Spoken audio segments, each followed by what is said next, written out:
Much Rusty. 7 shootings in the city of Killeen since the start of the week, 4 of them just overnight. A possible drive-by shooting started off this morning on Williamette Drive, a home that was shot at there, but nobody was injured. Then at around 1 a.m., police were sent to North 38th and Clinkenbeard Drive, where a woman was found with a gunshot wound to her face. That was followed by another call from Roy Reynolds and Greengate Drive, where a man was shot in the hand, and another drive-by was reported on Emily Drive. Tonight's News 10's Kathleen Surrey has reaction from Killeen. It was a busy morning for police as they responded to 4 shootings, 1 burglary, and 1 robbery, all within a couple of hours. The Killeen Police Department says this high level of crime doesn't happen every night and that this isn't normal for the city. But some who've lived in Killeen their whole lives, like daycare owner Tracy Hansen, say this morning's crimes aren't out of the ordinary. I'm very uncomfortable with the amount that's taking place right now, but I think in this community, you know, that's something that we've always had. It's just a little different. Hansen says her daycare has a strong security system in place that puts her mind at ease. But even with these systems, City Council member Juan Rivera says police are urging people to stay alert. If you know anything about any vehicle, if you know anything about any individual, please report it. Rivera says as the city grows, it's important to support those fighting the crime. Population growth, believe me, we need to get ready for more crime. That means we need to get more power, more vehicle, better equipment to fight crime. No arrests have been made in connection with this morning's incidents, and if you know anything, you're urged to call Killeen Police. Kathleen Surrey, KWTX News 10. During the mayhem, officers say the Gateway food store on East Rancier was burglarized, and moments later a person was robbed on Bacon Ranch Road. A former when the homeowner is in the house when it happens. And that's what happened to one Fort Hood resident this week when her car was stolen. News 10's Kathleen Surrey reports. When Jordan Abney woke up on Tuesday morning, she was preparing for a job interview later that day. But her plans quickly changed when she looked out her second-floor window and realized her car was missing. At first, Abney thought maybe her sister had taken the vehicle out. But when she found her sister still asleep in her room, that's when Abney realized the keys to her vehicle were also missing. Abney, who's lived on Fort Hood for about 10 months, says a gaming system was also taken from the first floor of her home as she slept upstairs. I guess my first feeling was kind of helplessness. After calling police, Abney tried contacting one of her sister's friends who had been at the house the night before. We start looking for the other individual who was supposed to have been there. So that sends up red flags for us. He does not answer the phone whatsoever. Abney says she believes this man, who her sister considered a friend, was involved in the crime. Even if it wasn't him, I feel like he set me up. A mutual friend was able to set up a phone call between him and Abney while police listened. And as they continue to investigate, Abney says she feels stuck. I just want whoever it was to just bring my things back. Meanwhile, Abney says she fears for her safety while her car and even the keys to her home remain missing.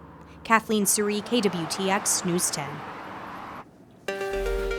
Well, it appears the breakup between Baylor and Art Briles will be a tough one. Today in Waco's federal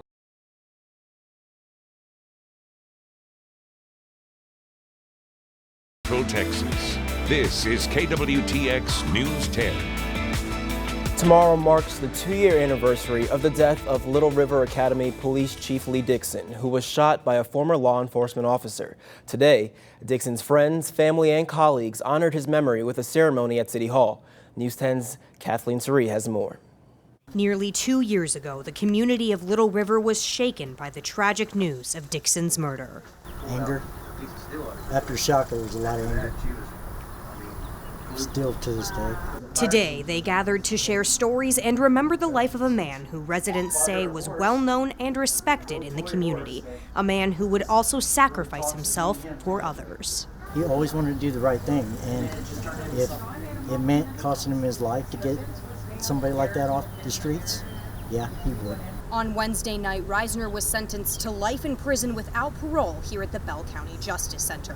A judge handed down the verdict after a deadlocked jury couldn't reach a decision. And even though Reisner will spend the rest of his life behind bars, Dixon's family and friends still grieve the loss with heavy hearts. Amidst the community's loss, former co-worker Michael Lugo says it's important to continue sharing stories of Dixon's life. We just need to keep Lee in our thoughts. We need to keep him in our mouth, speak his name. We need to keep him alive by telling his stories, telling his jokes, remembering him in the way that he would want to be remembered. As a genuine, helpful community leader. In Little River, Kathleen Suri, KWTX News 10. Borders says the community will continue to hold a service for Dixon each year on the anniversary of his death.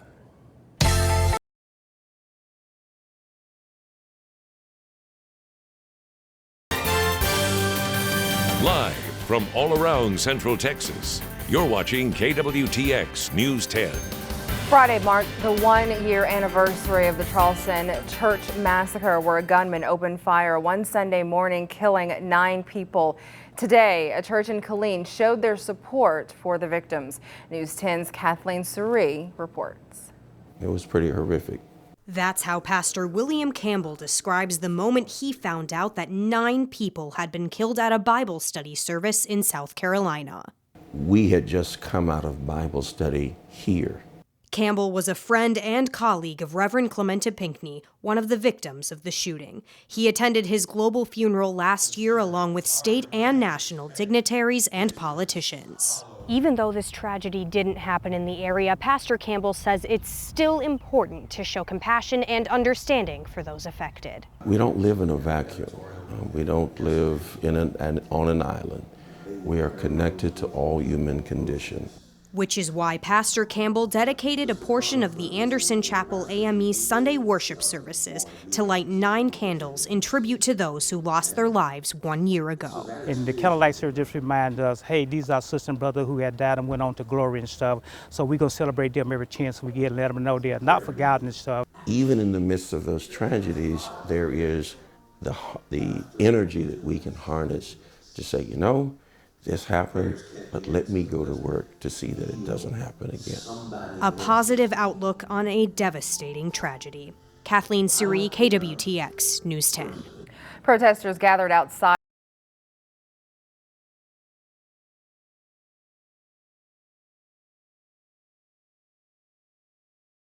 suffers from PTSD and a traumatic brain injury, but recently she says 2 different restaurants would not serve her because of her service dog. As News 10's Kathleen Suri reports, she and local law enforcement are taking action to make sure this doesn't happen again. In May, Stacy Dickey was denied service at a Lampasas restaurant. She says the owner told her he was concerned allowing her service dog inside would violate health code.